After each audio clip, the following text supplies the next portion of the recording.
Hi,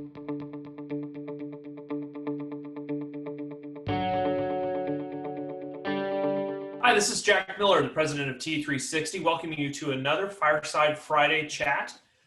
Those of you that are regulars, welcome back. We're delighted to see we've got a strong group that just keeps coming back. We love seeing you guys every time, so keep doing it. If you're new to these, we've been doing these Fireside Friday chats since about March, when we all kind of moved into this COVID new world that we're in, and we started it as a support system for our clients and friends in the industry, and it's been well attended and popular, so we just decided to keep doing it. So if you're first time here, welcome. Glad to have you, and do come back. We've got a lot more planned for the rest of the year. I'm Jack Miller. I'm the president of T360. I work with Stefan Swanepoel, who's our CEO, to craft these agendas and put together these programs. Today I have another one of our team members here from our consulting group, Clint Skutchan, who runs all of our organized real estate consulting activities. So he works both with MLS and associations nationwide, and he's been with us for a couple of years now, leading that practice in organized real estate. And I'd like to welcome our two guests. We have Travis Kessler from Texas REALTORS. He's the chief executive there. We also have Scott Williams, who's our chief executive from Ohio Realtors. So welcome, gentlemen. We're delighted to have you here. And we've got lots to talk about and want to learn about kind of your experiences, your organization's experiences. And I know Clint and I have many planned conversations with you right now. So before we get started, why don't we, Travis, why don't we start with you? How's this period of time been for you? How's your health, your family, people you're connected to? What's been your experience in this quarantine pandemic scenario we've all been living through? Well, good morning or good afternoon, depending on where you are in the United States. But Jack, thank you for having us. And from a personal note, yeah, I just feel very fortunate. You know, in light of the widespread suffering nationwide, I consider myself very fortunate. You know, I think there are probably three words that describe me from a personal standpoint, from my perspective or my family's perspective, and those three words are healthy, happy, and grateful. We are healthy and have not had any virus impacts on us personally. So I feel very, very fortunate to know where we are. I think it's interesting that whether we've been shelter in place at home or shelter in place kind of at the office, because we've had some latitude with our governor's directives. But I do think that I'm probably the typical household that, you know, on my street, I've seen more remodeling projects going on. And so I'm the typical household. I've remodeled my bathrooms, had it done just to do some remodeling in my own home. And I've added a dog to our household. And probably pretty common to what's happening with a lot of families across the country. But the biggest adjustment for me personally is in this virtual environment that we're all in. And as long as we're healthy, happy, and grateful, this virtual environment just doesn't have a pause button. And so we're all just live all the time. And again, I say that with gratitude with it as well, because it's a great way to still be able to conduct business and to stay in touch, to communicate, and still provide services as we do in organized real estate. So thanks for asking, but everything is great for me personally. That's terrific to hear. Really glad. Scott, what about yourself? How has this 2020 been for you? And tell us a little bit about your kind of personally how you've done. Oh, thanks. Thanks again for having me, and good day, everyone. It's been interesting. First and foremost, everyone in the Williams household is happy, fine. We've been very fortunate. We've not had any incidents in our home. I've got two teenage daughters, one who is not happy with her senior year, the other who's not happy with what her freshman college experience was. But if that's the worst I have to deal with, I consider myself lucky in that regard. This is only my second year, so I'm trying to figure out what a normal year of a CEO of a real estate association looks like. You know, obviously year one was just trying to figure out what the job was. Year two was a global pandemic 2 months into it, where our members too were deemed essential, and while they were allowed to operate, we were shut down for 2 months. You know, we were not, as a general office, allowed to come in, so we were completely virtual, and it did change it. We struggled at times with creativity, keeping the staff engaged, but I think just to Travis's point, we've been able to engage a lot more with our members. It is more of a 24-hour work clock, a 7-day work clock, more and more meetings, more time to interact. It's different. It's not personal. It's not face-to-face.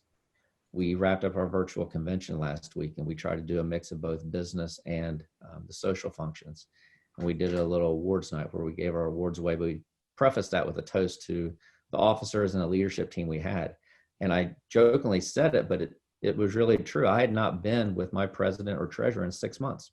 That was the first time I had seen them since February. So my president was local, and Chris and I, saw each other more often, talked more often, but to have a leadership team that you were absent from, other than virtually for 6 months, was a bit of a challenge. So we've adapted, we've made it through, and we'll continue to forge on, and looking forward to see what 21 brings around the corner.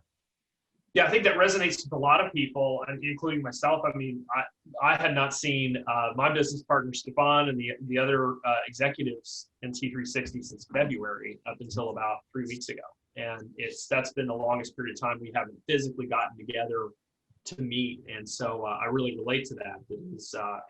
It's just feels odd when you're like, I haven't seen these folks in so long, but you've been seeing them through screens and emails and FaceTime and all that. So, but yeah, thank you for sharing that experience. And I'm glad to hear everybody is healthy and well. If there are disgruntled teenagers in the mix, I'm headed straight into that, by the way. So I feel for you. Yeah, I'm fully immersed in that one myself. My daughter's a senior too, so it is really an interesting experience for her. I wanted to ask you guys, organized real estate, you end up representing and working with realtors that come from all backgrounds and walks of life, but the CEOs themselves are much like that. So Scott, maybe I'll start with you. Tell us a little bit about your background. How did you find your way to organized real estate? Well, I don't know if we've got enough time for that, Clint. It's generally happenstance and all these weird things, right? Yeah, my friends and I jokingly say I'm a displaced Appalachian tobacco farmer. I grew up in the very southern part of the state on a little tobacco farm, and I came to it through politics. I was a GAD. I worked in both the Ohio General Assembly and the Ohio State House for a good friend of mine's father, who went on to become president of the Senate.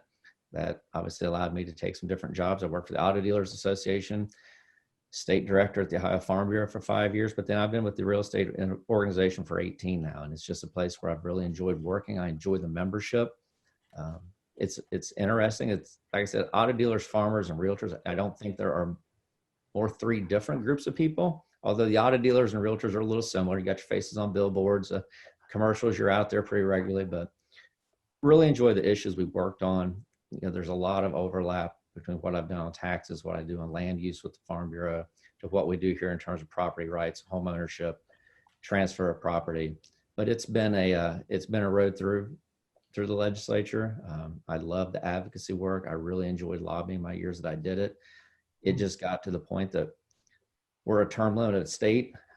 I'm getting older. It's a young person's game, and I decided that I wanted to do something else, and this was where I wanted to be. I wanted to continue to be in the real estate family, work with the same group of people, and help folks out there own homes and work in the industry. So, like I said, kind of a circular route, but yeah, the advocacy component and folks moving through the GAD is government affairs director for those that are outside of that. Those who kind of come in through the lobbying arm and then ascend into the CEO position is happening more and more. And obviously, I think we'll talk about it coming up, the advocacy arm of the state associations in particular, their relevance and I think their notoriety in terms of the general members increased dramatically this year.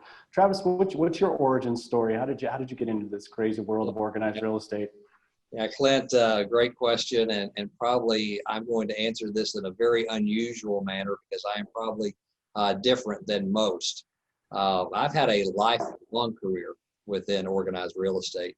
When I say lifelong, my first job out of college was with the Realtor Association.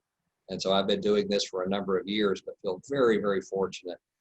Just really fell in love with the Realtor family right out of college and have made a lifelong career out of it. My first job right out of the University of Texas here in Austin, Texas. And my career path has been 25 years as a CEO for two local boards in Texas, Greater Fort Worth and San Antonio within the Texas arena. And then I have been the CEO of Texas Realtors now here in Austin for the last 10 years. And so I just feel very, very fortunate that I've been able to have a lifelong career with the Realtor family and in different positions. With 25 years as a local board CEO, I had the track and the knowledge of working directly with members because you're closest to the customer.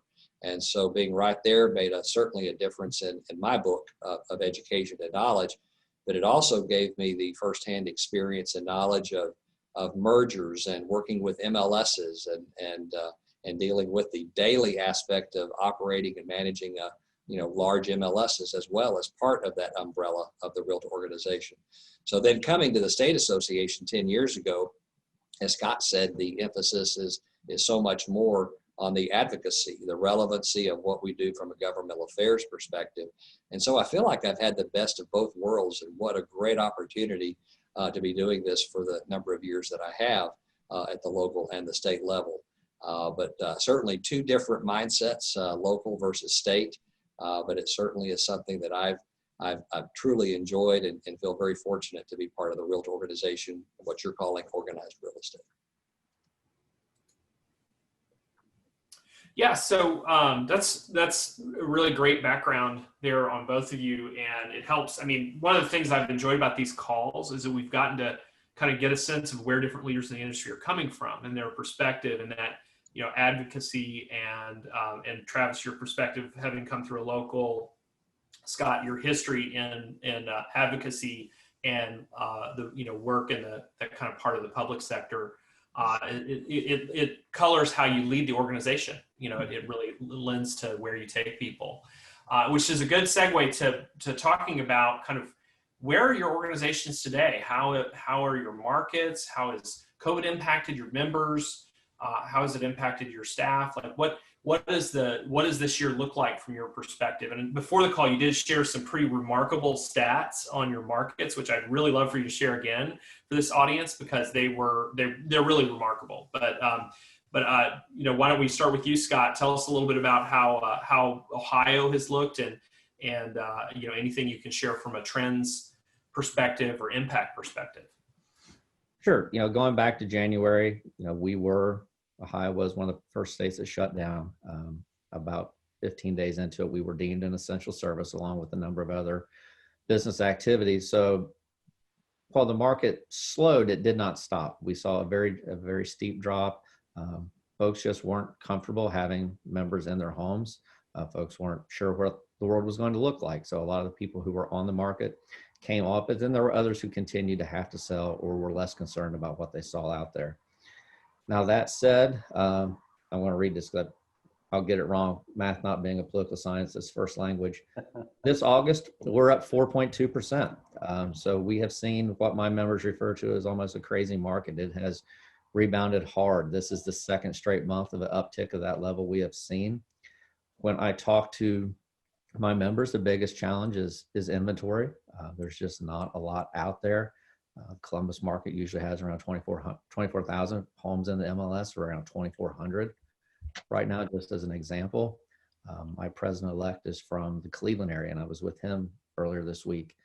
Cuyahoga County, which ranges from economic depressed East Cleveland, where homes are $12,000, $15,000 to $1 million homes on the lake. Countywide, they're up 102% over ask. So prices are there. Very rarely is anything selling below list. It's been an interesting time, and I don't see any time really in the near future that's slowing down. We need to build homes. Certainly Ohio, just like most of the country, we've not built anything in some time. But for the first time, what we're really seeing too is affordable housing. And back to when I was a government affairs director and we'd sit around and talk about issues affecting your state, I would sit there from Ohio and say, everyone's talking about affordable housing, whether that's states I wouldn't anticipate, Iowa, Kansas. Certainly I'd expect Travis to have issues in the big cities, but affordable housing workforce housing was never a topic in Ohio. And that is really an issue now. We're not having the types of homes that people can come into entry level, with folks not moving up necessarily in that next home. First-time home buyers, first-time entrants into the market are really, really struggling right now. And added to that is everything is selling, like I said, over list, overappraised value, those folks just really are having a hard time getting their foot in the door. And that's one of the biggest challenges we're going to have to address in the coming year. That's really great. And you also said that your practicing members, they're just, individually, you had one in particular said normally carries what was like 30 listings at a time. Yeah, and they were down to 5 just the other day, headed to 4. I mean, again, because if you got a listing, they're selling, but it's becoming an issue of where members can carry listings right now. I know there's a lot of stuff sold otherwise, but top producers, top performers who have dozens of listings at a time are struggling even to find listings out there. Everyone's got a buyer. Just not everyone's got a seller.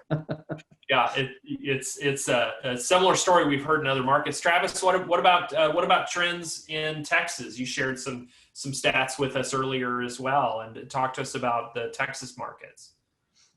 Yeah, thank you, Jack. And Jack, our numbers are very similar as Ohio as far as where we are. With the biggest problem deals with inventory, but it has to do with affordability and the first-time home buyer, because it's just being priced out of the marketplace for many in that first-time home buyer market. And so very similar to Scott in Ohio, where we were so fortunate is that our governor did deem real estate as an essential business activity early on in the pandemic. So our members were still able to conduct business. Now, it was certainly a much different level of business. In fact, during the first 60 days of the pandemic, even though our brokerages were deemed essential, they struggled as far as the perception from the public of not showing, not buying, difficulties in closing for those that even had something in the pipeline to close. So we went through a rough 60-day period through that cycle. But I think what makes it different for Texas and what we went through, and I'll use the 2 words, member engagement. And we talked about the importance of advocacy because without that voice and having a seat at the table because of our advocacy efforts, I don't know that we would have ever had the conversation to help deem real estate to be an essential business activity, which for us was just a saving grace to be able to be an economic driver in the state of Texas and to keep that economy going through real estate transactions. And so, I feel very fortunate that our advocacy efforts were enabled to keep that door open and to have that conversation, not only for Texas consumers, but also for the real estate brokerages to be able to survive in this environment that we're all dealing in. Texas has always been an affordable state. Our business climate is very favorable. We have a lot of businesses and companies that move to Texas because of our business climate and our affordability. And that's probably one of our biggest concerns in this is in the light of where we are with inventory, our prices have gone up. And so if we look at that, are we still in an affordable state for housing? The answer is yes. But as we have infrastructure, as we have growth, as we have new jobs that are being created, all those are wonderful to have in our business climate. But our affordability, and especially in that first-time homebuyer market, it really is making a difference. But I want to share with you a couple of numbers because this really tells our story about how the economic picture and what the economic picture looks like in our state. Because while we had a rough, first 60 days in that period during the pandemic, I pulled our year-to-date numbers of where we stand right now. And so year-to-date, we are 5.2% higher in closed sales. We are 6.3% higher in median price. And so that's pretty remarkable when that's being compared to a record-breaking year last year. So it looks like we will surpass completely the market from high water marks for 2020, despite having been 60 days at least in the shutdown period during the pandemic. But our biggest issue has to do with that we're 16.7% lower in active listings. That's huge for us in a state as large as Texas. And our months of inventory is down to 2.3 months. And our benchmark has always been about 6 months. 6 months is a healthy market for us for both a buyer and a seller perspective. And so when we're down to 2.3 months in the size of our state, that just means there is very little inventory. But I also say that, that's healthy. I mean, we have a good economy, a strong economy, an optimistic, a confident marketplace in Texas. Even in fact, our membership numbers, we are 5% higher in membership. We have 133,000 Texas Realtors. And so we keep growing. So the market is good. The membership side of the Association for Organized Real Estate, all good. So I give credit and feel very grateful that we've had an opportunity, especially as an essential business in real estate, to continue to be a driver in our Texas economy. I've worked in the Austin market quite a bit and worked with you obviously directly, Travis, and Scott, I was actually in your backyard just this last week, first kind of getting out and traveling, and so was in Columbus. And what I find really interesting about that is just, I've lived in Colorado, and Jack knows it too, being in Austin, this attraction from the coastal areas, whether it be East or West Coast, and their idea of affordability when they come to your state is very different. And then there's, of course, all the movement that we're now starting to see across the commercial sphere, and Ohio, for those that aren't tracking and following, Ohio's now ascended in and is comparable to Texas in terms of the attraction for the industry, which of course brings the housing. So you guys are both going to be, I think, set up and staged to be dealing with these complex issues of, growing an economy while trying to deal with housing at the same time. Travis, maybe for your purposes, how have you been dealing with that? And I mean, you've been seeing it for a while, but now it's really exacerbated. Where have you had successes from, maybe a regulatory standpoint or elsewhere in terms of trying to address the lack of inventory? Yeah, and from a regulatory standpoint, let me make a couple of points on that, because I will say this from the perspective of the organized real estate section and quadrant of our discussions today. There has never been a better, higher level of cooperation than we have right now between local, state, and national. And that has gone such a long way into where we're headed in our marketplace, to have that high level of collaboration. Because without the National Association having set the tone and the pattern for where we were and are with what they did on independent contractor status, for unemployment compensation, for PPP programs on the Paycheck Protection Plan, and for the aspect of where we are in all aspects of growing that economy from that standpoint. Because without those efforts that we've had at the local, the state, and the national level, real estate could have been shut down. The housing construction industry would be totally different than what it would be today if we couldn't keep up with demand. So Clint, to answer your question, I think that without that advocacy effort, the credibility that the organized real estate side, which means the realtor organizations, that without that influence and that strength that we have in the decision-making bodies at the local and the state and the federal level, we wouldn't have the situation where we have now, that real estate is healthy and it's the economic driver in many of our states across the country. So that affordability factor, I think, could be far different than it is today if we didn't have the ability to have new construction. We didn't have financing. I mean, look at interest rates. Interest rates are the lowest that they've ever been. I bought my first house many years ago at 18% interest. And so when I look at that availability and where we are today, it is completely different. But to answer your question, I think that's where we are with the availability. The infrastructure is there, and it's just how we in our respective individual states deal with it and take advantage of the opportunities. And much of that is government driven, whether it be financing or the availability to have new construction. All of that is related. And I think we have the strength of this organization because of our advocacy efforts to make that healthy, make it strong, and have the strength behind this organization to be a voice to keep that going.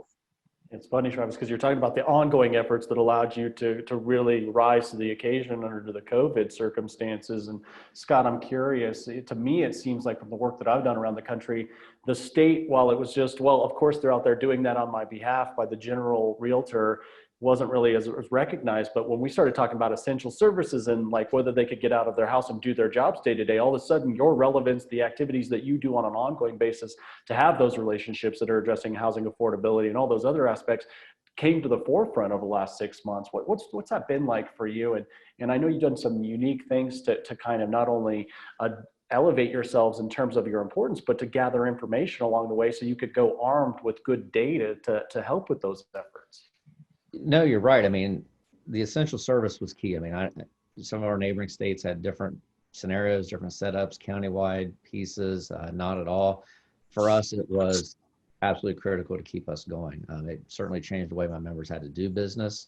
And first and foremost, we became the resource for that. What did it mean to have an office open? What did it mean? Could your brokerage take walk-ins? What did it mean just to do an open house? We were the source of information for all of that and really began to educate our members, keep our members legal, healthy, serving their clients, and open, because we also saw other states where we'll just say they got a little looser with the rules and then they all got shut down again. So we were fortunate. We kept on top of it. We kept our members educated. And then from there, we went to educate policymakers, right? And you saw that, Clint. We started doing little weekly flash polls, trying to find how the market was doing, how our members were doing, what they were seeing out there. And then we were sharing that with the governor's economic recovery strike force. As an essential service, it also got us into meetings and groups that other businesses were not. And our advocacy, our strong backbone in advocacy really helped us there. It wasn't like we were the new kids on the block and didn't know what we were doing, right? We were able to take the data we were pulling, all the polls we were pulling, package it, show it nicely to the lieutenant governor, the governor's office, as they used it in making decisions about not only our business, but the other pieces too. Real estate was active, but we needed to make sure that banks were still doing financing, that e-notary, we were one of the first states to adopt e-notarization however many years ago. Now, sadly, many of our banks and other institutions weren't rapid adopters of what was already available.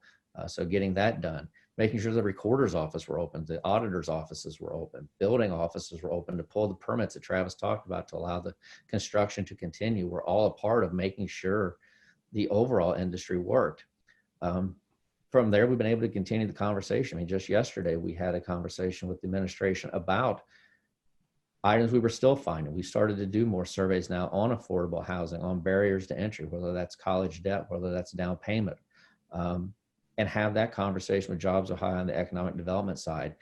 We do a great job in incentivizing companies to come to a great state where there's a lot of opportunity here. We've not tied housing to those incentives. You know, the largest corporation in the world who wanted to come here, if they didn't have a place for the workforce, would probably look at Austin. So we're starting to talk about how do we tie economic development policy to housing for the first time in this state. There needs to be the connection.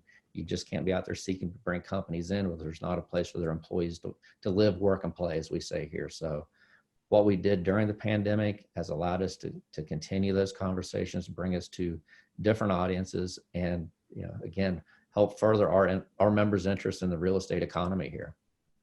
Now, Scott, it's interesting that you talked about the Blue Ribbon Task Force, and it does vary from state to state. And we had that perfect opportunity in Texas as well, you know, to have a voice at that table with the governor's task force on what they were doing to embrace the concept of what we could do for guidelines for opening the real estate industry, and how important that is to have a voice for input on something like that. And we had to do exactly the same thing. We had to create 10 legal forms, whether they were residential, commercial, or property management, for our practitioners to be able to do business even as an essential business activity. And so we spent countless days and weeks through our legal department in trying to tie into the governor's directives through the guidelines that the governor's office was setting up. And to have those advocacy efforts to make that happen, to have a voice for that input was so critical. But we had to do the development of forms just to be able to continue to do business, whether it be property management, residential, or commercial. So our 10 forms allowed transactions to be extended and not impacted. We had to work on online notarization so that closings could take place. And those are important. And when you talk about relevancy of organized real estate, what a great opportunity for us to be able to showcase that grassroots efforts do make a difference in the success of our organization. And we were even able to put together, with a lot of brokerage input, guidelines for a brokerage company opening and closing doors every day during the pandemic, of what can you do to still have safety protocols and still be a viable business and not completely shut down.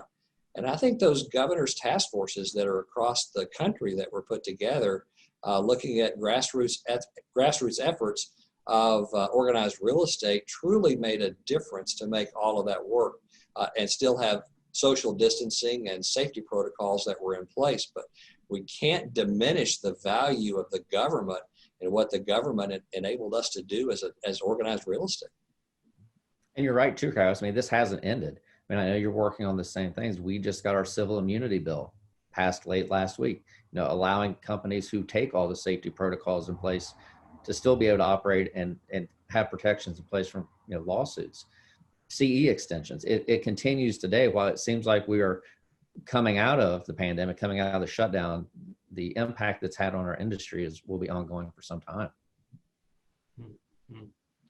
Yes, it's really required a lot of, we're seeing that kind of broadly, is that this is when leadership shows up and really has a big job to do. And that I'm hearing from both you gentlemen that in your respective roles that's working. Like, that's worked. It's shown up. It's happened. So that's in a year where there's a lot of things that maybe are not working, it's great to hear.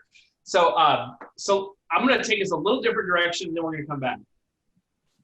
From your perspective in the coming years, what do you think our challenges as an industry are? Do we have new challenges?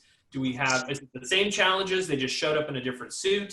What is the future for the real estate industry look like? And where do you see that we have some work to do? We have some opportunities to change our industry. And either one of you can jump in. I'm going to pick. All right. Well, I'll go ahead and start, Jack, because I think that's a key question. And it's something that we have been thinking about strategically for months at hand. Clint, you were probably our last in-person meeting that we had when you helped us as a facilitator for our strategic planning session. And that was actually our last in-person meeting that we were able to have, and looking at the future direction of our association and what some of the challenges are in the industry. And Clint, as we left that meeting and you got back on the plane at the airport, things changed overnight in looking at, yes, we had a great strategic plan. But Jack, in light of your question of these challenges and the changes in the industry, within a matter of days and weeks, we are living and working in a different environment completely. And we could plan all day long, but this pandemic has changed it and created so many other new challenges. But we always look at a challenge as an opportunity. And I'm going to give you a couple of examples to answer your question. I think they're probably, in my mind, there are about 4 of them. The first one is the challenge is going to be uncertainty. Uncertainty is that we don't know how long this pandemic is going to last. And so I don't know which path we're going to take. And so as a CEO for an organization, uncertainty is in my book that I've got to have a plan A and I've got to have a plan B as to what we're going to do and how we're going to do it. And whether we're going to be virtual, whether we're going to be in person, how can we best communicate? The uncertainty is a challenge for us as organized real estate. And what it does, it just doubles our efforts, because we have to abide by all the what-if scenarios to do the best job we can, which is to advocate for the consumer and provide member services for our realtors to help them be successful. So uncertainty is probably the first key issue that I would say is one of our biggest challenges. The other one, second one, is risk management. Our brokerage company, even though we've been able to get input from our brokerage community, with their help, we created some broker guidelines for all of this. But protocols and best practices from a risk management standpoint are critical, and it's a challenge for our brokerage industry, and it's a challenge for us as organized real estate, as a realtor association, on how do we manage risk. And we can't let our guard down because we're not out of the pandemic. So risk management is probably the second issue that I would say is the challenge. The third one that I would say is a challenge for us as an organization is liability concerns. And liability concerns in the sense that while real estate is deemed an essential business activity, it comes with liability. Are there going to be lawsuits on how we're doing business on a daily basis? And we know it exists. We live and work in a very litigious environment. And so will our real estate practitioners, will our brokerages be subject to more litigation as a result of how they're doing business or not doing business? And I flag it into two issues: insurance, which would be errors and omissions insurance and some of the liability concerns that a brokerage company may have, but also versus legislation. So will litigation then help minimize some of the liability concerns that we have? So I've kind of put that in a category in my mind of insurance and coverage versus legislative action that would have to take place to help us as an industry of doing business in a pandemic where there is more risk for the brokerage community. And the fourth area that I think is our challenge is a big one for us as organized real estate, and that is the culture of involvement. We are an intense organization where member involvement involves a lot of face-to-face discussion. And we're not able to do that. As Scott, you just said, you've only talked to and met your in-person meeting with your association chairman and president, one time in 6 months. And so this culture of member involvement that we have, we're only as strong as our membership. We're only as strong as the grassroots part of our organization. And that's threatened right now. So how do we maintain the strength of our organization when we're doing it virtually and remotely, when it's been our biggest asset, our biggest strength is coming together and doing it as a team? And so the level of cooperation, the level of collaboration, and this culture of the most valuable commodity we have is time, and we've been able to very effectively do this remotely and virtually. How do we not lose the culture that we have as an association to still be valid with working in a virtual environment versus what we gather our strength and our energy from being together in person? So those are the four things I think are the challenges for us for the future. It's a strong list, Travis. It's a strong list. Scott, what about you? I feel like he's given a pretty good list. Do you have a similar one, or do you want to echo some of what he said? Because I'd be challenged to follow that list. Well, that's the challenge with being here at Travis, right? I could have gone first and I could have looked foolish, or I could say, it's like, well, now what do I say on top of that? I mean, that was everything and more. So no, I agree with all of that. And I think, interwoven in a lot of that too are issues of what he talked about, the engagement. How do we maintain the communication and the engagement with members that we have now that we have never had? We, as organized real estate, as associations, really showed our value during this pandemic, and we now have an opportunity to speak to more members than we ever have. I mean, the website traffic, the use of our social media accounts, our virtual convention attracted 3 times the number we would ever have in person. But now how do we keep that going? Because we've all heard Zoom fatigue and, online fatigue. We need to be able to continue to communicate exactly all of those challenges that Travis laid out to our members and have them continue to hear us. I mean, we're all bombarded every day with information about the industry, government affairs updates, election stuff at this time of year. How do we beat through the traffic and sort through the clutter and make sure our members hear us? Just as the pandemic started, we went into our strategic planning process and we put our survey in the field, and we were literally shut down in the state of Ohio about halfway through that. We had a target of 600 completed surveys. Public Opinion Strategies did it for us. And I would tell you that we set a record among realtor associations, and we had almost 1,500 completed. So you had folks who completed it who would have normally completed it, and then you had folks who didn't have anything else to do, so they sat around and did my survey for the latter part of it. But it showed exactly those things. Where do they want us to help in the future that we're not now? They want us more helpful in business engagement, business support tools. We all offer products and services, but they're actually talking about us helping develop business products and bring it to them. And then again, changing the way we communicate. We have too long relied on paper and magazines and newsletters. We brought on a social media person during the pandemic. And while I jokingly say I've not seen my leadership team in 6 months, I hired a young lady who never met a coworker, who still hasn't seen some of her coworkers since she was brought on. But that was absolutely the right thing to do, and we couldn't have done it without her. Our social media, our Facebook, our Twitter, our Instagram, all that have record numbers of followers and record number of engagement. And we just need to make sure we keep those members. They keep seeing the value of what we're bringing, and we don't lose them because we need them in our advocacy efforts. We need them on the consumer piece. We need them as an association just to know where we're going. Yeah, and it's been such a, you get back to this, I mean, by its very nature, associations are that connectivity piece, right? Whether it be through the leadership or just the ability to communicate back out to the general members. I think we probably alluded to this through these last two in terms of addressing the issues, but what do you see as the trends, whether it be direct in terms of your service delivery or the industry itself, that do last, that we need to understand that they're here to stay, whether it be the video aspect of showings or whatever it might be. What do you guys see sticking around? And I'll go back to you, Scott. I'll give you the chance to be the smart one here. No, I think there's a large component of this that stays, right? I mean, virtual showings, the ability for individuals to see a home, see a property, market a property without having to go in it, I think is here forever.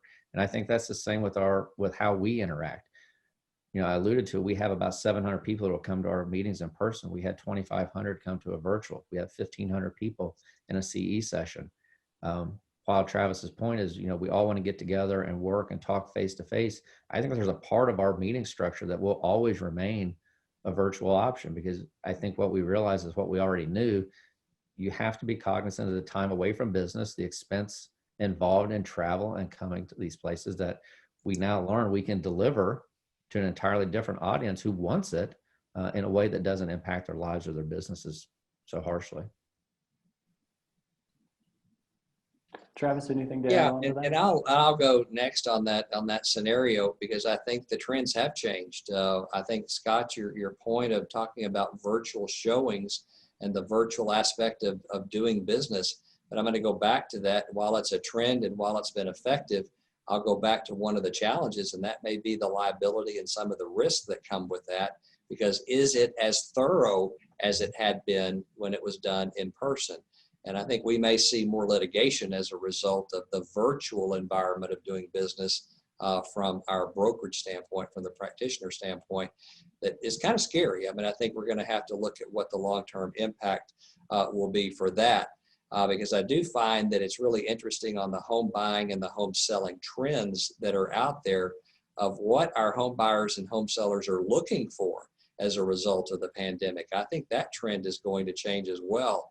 We've been following it in our marketplace in the sense that what are buyers looking for, and kind of the trend is now back into an increase in outdoor living. When that kind of went off the radar for a number of years, it's back on the radar because people are staying at home more and more often now, want something in their backyard because they're not able to go out. So I want something in my backyard for the entertainment if I'm going to be at home. The other aspect is home offices now to do business. There's less commuting in, there's more virtual work as a result of this pandemic. And I will say it's being done very efficiently and very effectively. So having some space in a home to do business instead of coming into an office on a regular basis is a trend that I think we're going to have to watch from that perspective. But I'm like Scott, from an organized real estate perspective, as a realtor association, we touched more members than we ever have through virtual communication and virtual meetings. We're like Ohio. We did our first virtual conference that we would have had in San Antonio this past year. It's our 100-year anniversary of being an organized real estate association, celebrating our profession. And as a result, we had to do it virtually. So we had to be very creative, very innovative to do some pre-production video, to make it exciting, have some pizzazz, have some appeal to it. So with social distancing, we did all of that. And then we still had live remote for speakers. In fact, Stefan Swanepoel, thank you T360 for he came in through a video, and it was very effective and something that we were able to do to communicate a message. And so, Scott, you're exactly right. By doing a pre-production video on several of our business meetings and having speakers and doing it with live remote, I'll use this number. We doubled our attendance for what we had in a normal in-person meeting. And that's just one example. Everything we're doing, whether it's virtual broadcast education, whether it's our meetings, our conventions that we're doing, I'm just amazed that we are touching more members, twice as many members from our numbers in Texas than we would have ever had. And there's nothing wrong with that, because look at how many members that we're exposing to information and updates and legal information that we would have never had that opportunity. And so when we can double our attendance and provide quality level education, information, and updates, there's something right about that. And so I think to answer your question, the trend may be here to stay, that with time being the most valuable commodity that we have, it's really good use of time without all the travel and the hotel expense and everything that we're doing. And so I think that is a trend that is probably here to stay and something that we're going to have to look at long term. But I will say, though, with this is that there's a high cost for doing it this way. And while we are probably all doing very well financially in the fact that we didn't have travel, we didn't have hotel rooms, we didn't have food and beverage, these virtual platforms have gotten pretty expensive if you do them well, do them right, and do them with some creativity and innovation. And so I think that trend is going to look at how it impacts us as organized real estate, as a realtor association, a realtor organization. What is the long-term impact of that trend? Because it's an important one that's probably here to stay. Yeah, those are some great observations and some new benchmarks. I mean, we've set some new benchmarks for engagement and attendance, and that's very notable. Well, gentlemen, we've run to the end of our time, but before we go, I wanted any final words of wisdom for our listening audience, any of the other, association executives that are dialed in or brokers are dialed in, anything you could pass along that you would like people to remember from today. And you can go any direction you want to go with that one. Your turn, Travis. I'll just be brief on it. I think we're just living and working in a completely different environment than we've ever been in. Our brokers are having to learn different ways of doing business. Scott and I are having to learn a different way as CEOs of an organization to do our business and what we do every day. Some of this is we were never educated, trained for the experience. It's not in our wheelhouse to automatically know how to do this. Just as it's not in the wheelhouse of our brokerage community to do business the way we're doing it. And so accolades to everybody for being able to adjust to the time that we're living in. It's been quite an adjustment and something that we're all learning every day to how to do it better. And so I think my words of wisdom would be just be flexible. We're all in this together. We're better together. We work as a collaborative, cooperative team, and the more that we can do as organized real estate with our brokerage community and our governments, the stronger and better that we're going to be, not only for our members, but for the consumers that we serve. But the last thing I'll say about this is that one thing that I have learned of tremendous value from a brokerage standpoint, but also an association standpoint, is that we cannot overemphasize the importance of virtual communication. We're just inundated every day, all day on Zoom calls, emails, discussions, and just a different way of doing business. But I would still say, as I conclude at least my personal comments on this, is that over communication is not a bad thing. I think we just need to embrace that it has to be done well, it has to be done efficiently, and it has to be done with a frequency on these virtual platforms to take advantage of the opportunity that over communication is probably the best thing that we can do right now to make sure that everyone has the resource and the information to do business and to be successful. Yeah, very good. What about you, Scott? Any final closing thoughts? I think the only thing I'd add to that is my key takeaway from this is engagement. We don't know what we don't know in this world. We're learning every day. We're being flexible, but we're only as good as the engagement we get from others. Whether that be myself and peer groups with gentlemen like Travis who have helped me learn tremendously, with our local boards, with NAR leadership, but more importantly with our members themselves. When we ask these little survey questions that may seem just like something I have to do to fill time, we use that information. We use that information to serve them. It is extremely important at these times that we have that feedback. And, my hope is that everyone understands the importance of what we're doing, the importance of why we ask these questions, and help us, the old saying, help us help you. We're doing this to advocate on your behalf, to keep our industry strong, to keep our industry out there as leaders among the businesses we work through this pandemic. But again, engagement on all levels. And that, again, when Travis calls me, I need to pick up that phone and take that phone call, because we all need each other throughout this, and staying in touch, staying engaged is critical to us making through. Yep. Well, that's fantastic. Well, Scott and Travis, thank you so much for spending the time with us today. We really appreciate you representing the organized real estate community in your roles and here with other leaders. And Clint, thank you for being our co-host today. And my pleasure. Yeah, we look forward to future, both virtual and hopefully in-person events, sometime soon question mark, but hopefully sooner rather than later. So again, I hope you guys have a great weekend, and thank you for sharing. Really appreciate it. Thank you for having us.